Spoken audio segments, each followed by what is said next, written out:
Hello, YouTube and places beyond. This is the Rock and Roll Dragon. And Ketchup Kitty. And we are here for the 1,000 subscriber Woo! Q&A special. Wow. Slash face reveal. Are we really going to be showing people our faces? I don't know. I'm scared. Oh, jeez. Again, thank you to everyone that was involved with the giveaway. Thank you to everyone that retweeted. The results for that contest are at the end of the video, yes. So stay tuned. So, without further ado, here we go. Well, here we are. Hi. Again, this is the Rock and Roll Dragon. Ketchup Kitty. And now you basically know what we look like. Mm-hmm. So if you ever see us at a convention or anything like that, we are more than open to people coming up and talking to us. Yeah, we're not shy. Stuff like that. I know a good deal of you guys already follow me, probably from Facebook. I know I've posted a couple things from my personal page there. So some of you probably already know what I look like. It's no big deal to me, really. Okay, so those many months ago, I asked you to leave us questions for the Q&A. Yes. And so I guess we should get started on that. Okay. All right, so question number one from YouTube. Okay. Tony Hinshaw asks, how did you and Ketchup Kitty meet? Basically, the way I remember it is that we were both members of a Michigan Furs website. Yeah.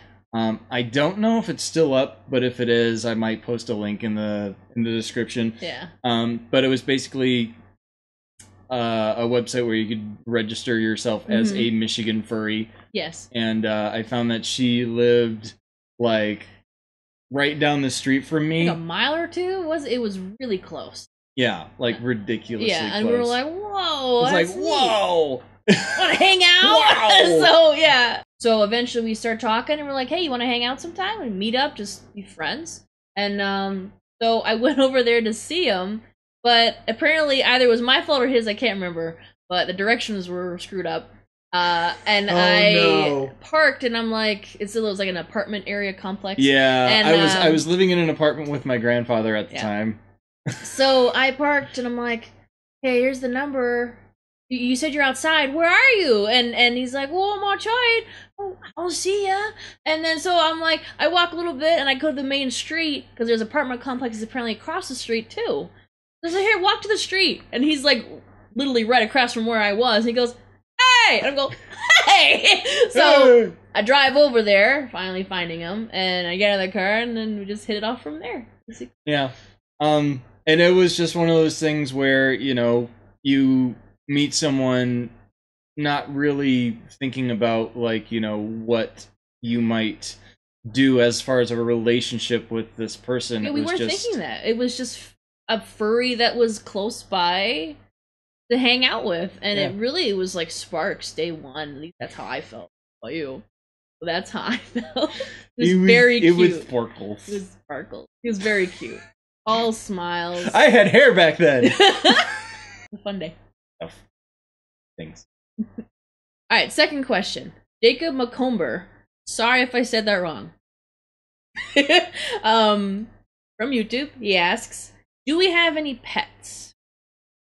I do. He does not. I have a cat. Her name is Akiko, but we just call her Kitty because we couldn't figure out her name for the longest time as we had her. We so she just thought her name was Kitty for a long time. So she comes to that. But she's a sweet girl. She acts just like a dog. Most adorable cat you could ever get. And actually, she was a rescue. Yeah. And she's a calico cat. Yeah. She's 5 or 6 right now.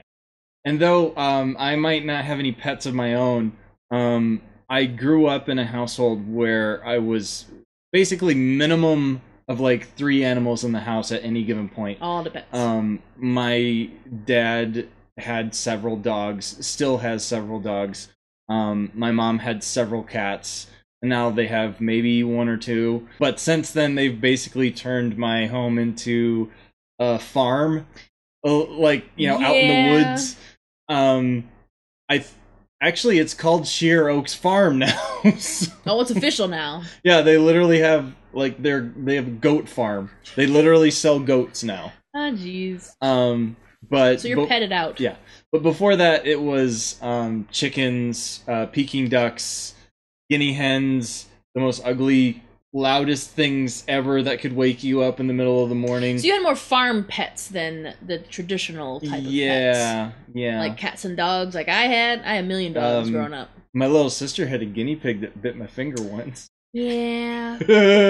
But they also have rabbits and list goes on. Yeah. But yeah, no stranger to animals, but because they weren't mine specifically, they weren't like, I didn't really have like an emotional attachment to them. They just were a chore to me. They were more of like your mom's or your kid or your siblings. Yeah. Right. And I ended up being the big brother that had to take care of them because the little kids were, you know, lazy. They're babies. They didn't do nothing. So many times in the middle of the winter, I'd have to go out and feed our ducks that have their own little, like, gated off enclosure. I'd have to literally, like, chip a hole in their ice so they could drink it because we had a heat lamp that didn't quite heat the water. Yeah, no. And, yeah. That's a lot more work than I would want in any pet, sorry. Oh, here we got a question from my friend Citrine Husky. Hey, Citrine! Let's see. What inspired you to make music in the fandom, and how did we both find the fandom? I guess back when I went to my first con, which was Furry Connection North, I believe Bucktown Tiger had played there. He did, yeah. It's been so long since I did that. But I think Bucktown Tiger was the first person that I saw to perform in suit. Not necessarily that was the first ever furry musician I'd ever seen or heard of, but that was the first one where it kind of like grabbed me conceptually. And from there it just kind of spun off into me wanting to play up on stage because of having a talent show, and especially being having an audience of like-minded individuals. It just felt a lot more, you know, home-ish, I guess. I'll actually post a link in the description to that first performance, which in itself was a magical moment in my life. We all start somewhere. But yeah, from there it just kind of built and built and built until I started doing my solo shows, in costume and everything like that, and I love doing it. As much of a handicap as it is performing in costume, it was just an amazing experience, and I think it's something that I'll do as long as my body is able. Oh yeah, yeah, and total respect for anyone who does do stuff in suit like that. I mean, that's a lot. The heat, having to be able to see. Oh god, the dancers? The dancers, yeah, just Sheesh. Total respect for anyone who does anything in suit like that, performance-wise. Yikes. You guys are awesome. I mean, as active as I try to be on stage while I'm in suit, like, unless I have some sort of industrial, like, cooling unit installed in this thing. I would have to have something like that, because I overheat so fast. I want to dance one day at competition, but I'm going to have to get something so I don't die. So. Yeah. But anyway. Okay. Well, as far as finding the fandom, what was your experience? Finding the fandom, I don't really remember at what point I did necessarily, but I was really into anime for a long time. I still kind of am, but just not as hardcore. Oh, so anime was the gateway. Yeah, it was the gateway. You know, it led to it. But you know, I've always, like everyone says, you always love Disney films with animals, because that's basically, we all grew up that way, you know, and Looney Tunes and everything, and so yeah, but basically it was anime. Then from anime, I forget how, but somehow online, I'm sure I found something. But you know, DeviantArt, everything like that, and it just grew from there. I knew friends who were furries before I was, so it kind of helped become one as well. And I realized, and I'm an artist too, so I like drawing animals already. It just all worked out together. It just fit. Yeah, so it wasn't quite just a singular moment. It really wasn't. It was you. just this whole thing of my interests. And it was like gravity. It was just the collective eventuality. Yeah, it was a path I was supposed to take, apparently. So apparently, here I am. As far as me, like, I had a really similar experience growing up. Like, my mom literally had an entire video cabinet that was nothing but the animated Disney movies. We all do. But other than that, of course, it was like Saturday morning cartoons. Of course. The first video game I ever played that I have a recollection of was Sonic the Hedgehog. Yes. And from there, I loved the Saturday morning cartoon, and I got into reading the comics, and later on, I grew more appreciative of, like, the artwork, because I started, you know, drawing, of course, when I got into my teen years, and I have so many, like, lined sketchbooks that just have a random doodle of Pikachu on them. Just Same. like, I don't know, or just like, I'm drawing Pikachu, just like... Maybe that was it. Maybe Pokemon just grew us all together. It was all Pokemon. I'm gonna put it right there. It's Pokemon for me. Ah, yeah, there you go. Because in middle school, I used to draw Pokemon constantly. No, but the funny thing is, like, I didn't grow up watching the Pokemon cartoon, because we didn't have cable at my house until I was well into high school or anything like that. And so my exposure to Pokemon was always like several years behind the trend, because everyone in school had the Pokemon cards. Yeah. I had none because I didn't know what the heck they were. And I only saw the episodes once they came out on VHS, like the collection of episodes. But from there, I guess it was like, you know, just looking up artists that, you know, worked on the Sonic the Hedgehog comics, and I was like, oh my god, these guys are like amazing. They don't just do cartoon animals. But yeah, I will admit it kind of fell into the whole DeviantArt caveat of like searching for online art. I don't think I had that cringe moment of like experiencing Sonic OCs, really. I know I never really thought of inventing one of my own. I was like, oh, Sonic's cool. Yeah. But then after that, it just grew into a more involved, like, avenue, I guess. Yeah, so same as me. It just kind of happened. Like, we don't really know at what transition, I think. It was just our interests drove us there. Simple. It's, you know, wasn't this momentous occasion. It just kind of happened. It's like the clouds open up and a giant paw reached out. It's like, you are, now you're free. Yep. I just poofed and there I was. I am. Yes. Alright, so question number 4 from Icewolf ASL from YouTube. They ask, if our personas had theme songs, what would they be? So, mine, I guess, would be Icarus, Born on Wings of Steel from Kansas. For one, Kansas is one of my favorite bands, and and we actually saw them. We actually saw once. them. Yes. They came through. I don't know if it was an actual like tour or it was just like a one-off thing. I don't know. But yeah, they played the main stage at a local music festival in Royal Oak. Yeah. And Arts, Beats, and Eats. It was amazing. Like literally the first song they come out and it was like rainy and gray, and then like at the very end of their first song the clouds broke open and sun was everywhere. And like literally the guy at the end of the song was like, "Hello, we are Kansas and we bring you sunshine." And it was awesome. Yeah, so this has always been my favorite band, and that song is really nice. And so listen to it on YouTube and listen to it. It's very nice. I'll put a link. Yes, and Kansas is awesome. So you should all know who Kansas is. How dare you if you don't? Yes. Listen to them. Yes. Not just the state. Yes. What's yours?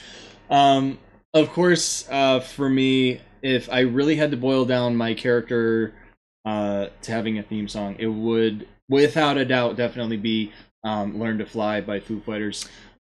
Just because that was a song that, like, especially first couple of years of college, it really kind of like connected with me in a way of like, if my character had a backstory, I started thinking of all sorts of different things that would apply to him, and for whatever reason that song triggered it. So I feel like I have the most kind of connection to that song to begin with. And even before that whole connection with my character, I always loved the Foo Fighters song. And it was always one of my favorite bands. So it was just one of those things that just popped together at the right time, I guess. All right, so this next question, I apologize in advance if I get your name wrong, but Gonvolo Fox asks, will we be widening our geographical convention circle in the near future?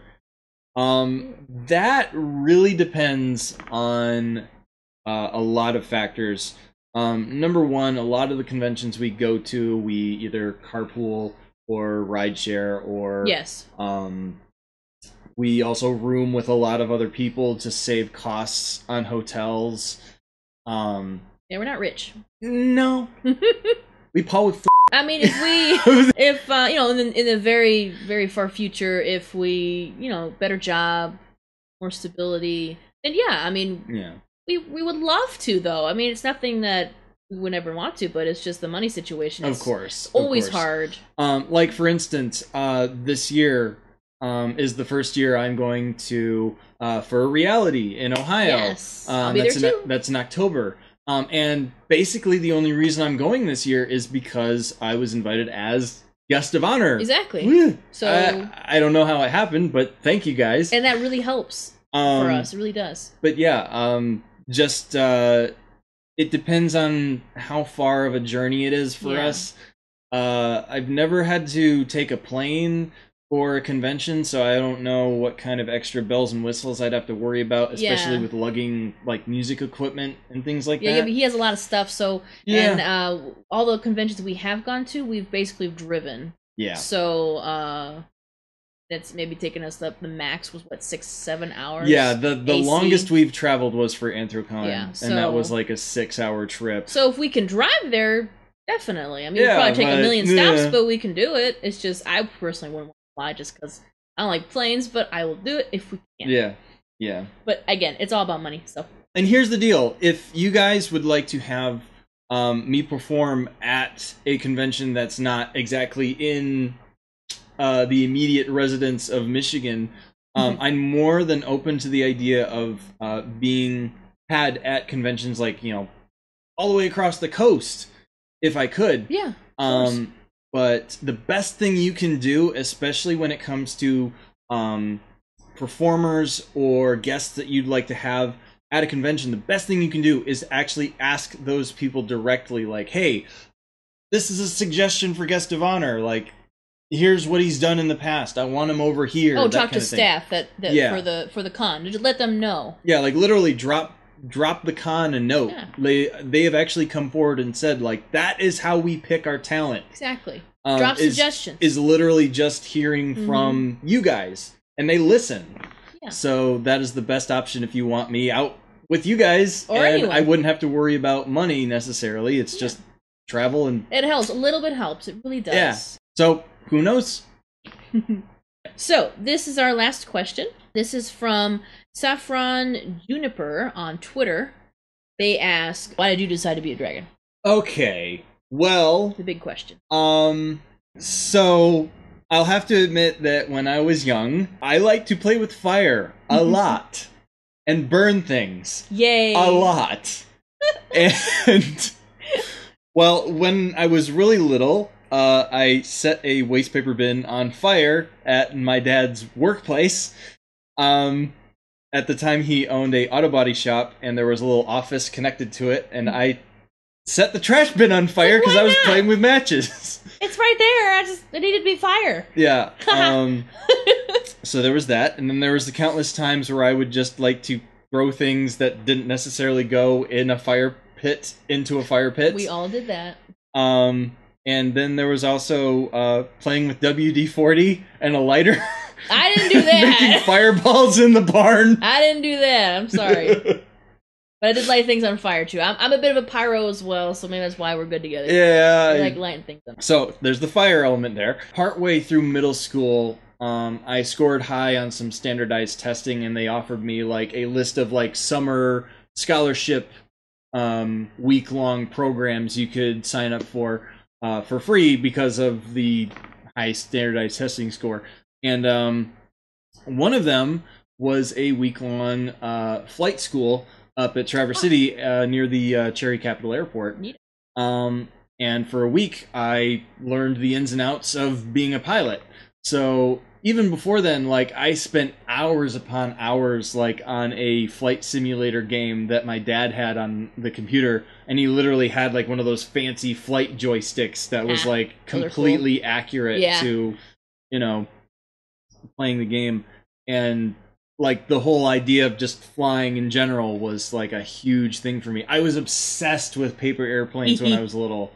I would literally, like, make paper airplanes and bring them to school and, like, fly them around the playground because I had all these fancy little instruction booklets on how to build, like, the best ones. The perfect airplane. Yeah. So, of course, I was obsessed with flying. So, aside from the fire and the flying, I want to say that gradually, as I was growing up, I started getting into more, like, fantasy genre stuff. Of course, when I was little, I started getting into Harry Potter when I was in, like, middle school age. Even before that, one of my favorite games was Medieval on the PlayStation, which was, you know, knights and, you know, dragons and, you know, zombies. But still, the elements of fantasy were there that kind of drew me in. I love Spyro the Dragon. Oh, jeez, yeah, me too. I need the new PlayStation 4 so I can download it. Yeah, we both need it. That would be so fun. I want it so bad. So right from early age to growing up through middle school, high school, I had a real love of, like, fantasy and things like that. And the idea of dragons always kind of drew me in as, like, the powerful mythical creatures that could fly and breathe fire. Of course, it's one of those things that has, you know, captured a ton of people's imagination over the years. Oh, there was the movie Dragonheart. I love that. my other persona is a dragon, and just because of that, I need to say this. And because of that movie, my dragoness has that spike tail that he had in the movie. Yeah. I thought that was the coolest thing, that he could just throw it around and spike people. So. But I think a big thing about that movie itself was the whole character of Draco. Oh yeah. It was my first real connection of, like, not only were dragons, like, these powerful mythical creatures, but, like, they had intelligence. Yes. And they weren't all, you know, fire and brimstone and kill everything. They had an intelligence. Like, they had morals and things like that. That was, like, my first thought of, like, you know, oh, dragons could be, like, these awesome people to hang out with, you know. Oh, before that, I was obsessed with dinosaurs too. I love that. Like, kindergarten raptor favorite, still is. Yeah. No, like, I know. Wait, I used to. Okay, this is funny. Sorry, but this is embarrassing. But kindergarten up, and basically all elementary. I loved, like I said, dinosaurs, raptor. So I would run around the playground doing this on my on my tippy toes. What? Going, ah. I'm not doing it right now, but you know what I'm saying. You'd be chasing after kids as a raptor. I did. That's I awesome. would get a group of my friends to act like I was chasing them and hiding, and I would... It's just... Yeah. I will say the kitchen scene from the first Jurassic Park movie scarred me for life. I loved it. See? I thought that was really neat. But yeah, I loved dinosaurs growing up. I liked to go all sorts of like dinosaur related exhibits. I would watch all sorts of like dinosaur specials on TV. The show Dinosaurs, that was like, you know, the costumes. It was a great show. All the characters were animatronic. They're full dinosaurs, but they were like, you know, huge, anthropomorphic. They were, you know, people size. It was a family like show, like Full House, but dinosaurs. Yeah, it was awesome. Yeah. So all of that combined, the fantasy, the fire, the flames, and Dragon Force. All right, this could be added to our relationship. We both love Death, the game Dragoon. Legend of Dragoon. Legend of Dragoon. Oh my god. That was like my game when I was growing up on like the first PlayStation. Like Legend of Dragoon. Oh. If anyone else loves that, please comment and be like, best ever! Yes! Because it was. And I will replay that a million bazillion times. Same. Getting back to like the fact that I would draw not seriously as an artist, but I started to take it more seriously once I got like part of the way through high school. The first ever drawing book I actually got was by a artist called Neon Dragon, and it was literally how to draw dragons and other mythical creatures.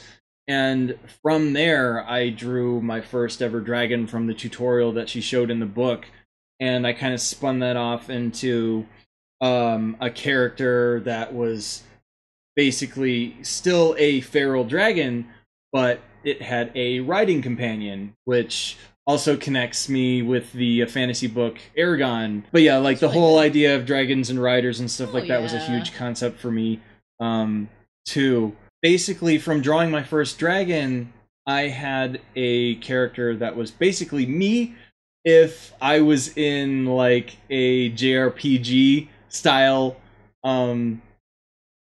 game, because I had like the long spiky hair, and you know, the cape and sword and everything, and I'm riding a dragon. I'm not exactly sure what it was that drove me in this direction, but I basically took the elements of this dragon that I drew and the kind of JRPG character that I had invented and melded them together to make my character. I still have the first sketch I ever drew of him, and you know, it was basically this, you know, long-haired anthropomorphic dragon in a leather jacket. There you go. And it just basically from there evolved into what you see now. Yeah. How about what about you? Let's go for your cat character. My cat? Yeah. Well, always loved cats, and I think when I was really little, I used to draw again, artist. I used to draw myself with cat ears all the time. And then I'm guessing that's the whole like anime that led into anime. Yeah. And I'm like, oh, it was anime. They got cat ears and a tail. So the whole idea of giving yourself cat ears happened before you witnessed it in anime? Yeah, apparently. So I just thought it was cute. And then and growing up, I didn't have internet till almost after college. Well, wait, no, I had internet. It was like dial-up and then satellite internet. I had no internet. So, you know, eventually when we found the furry fandom, I'm just like, oh, okay, well, I'll integrate the whole cat thing, and there you go. And she just evolved since, and now she's Ketchup Kitty, because I love ketchup. As the shirt says, I put ketchup on my ketchup, which I really do. And she's a gerbil. so yeah, I mean, mine's pretty simple. So, I guess that about wraps it up for the Q&A. Yeah. If you guys have more questions for us, you can leave them in the comments down below. We may do another Q&A video sometime in the future. Can't tell you when, but we might. So if you have more questions for us, leave them in the comments. Yes. But before we end the video, of course, I promised all those months ago that I'd be doing the was a subscriber giveaway contest. Ah, yes. And we went through all, what was it, 23 people that had retweeted the contest tweet. And we had literally just hit the random number generator to see which one of you guys won the prize. And she was the one that popped up. So it's mine, y'all lose. So, of course, I'd love to give you the stuff, hun, but I think I owe it to my subscribers. Okay. So, the winner of the giveaway contest is Flashhound. And if you guys remember, he was actually in one of my Omegle videos.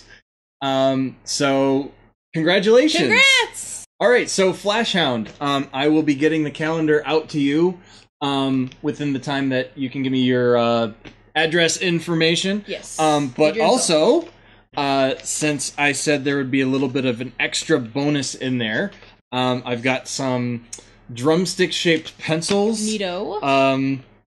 Of all things, some guitar-shaped salad spoons. Hope you eat salad.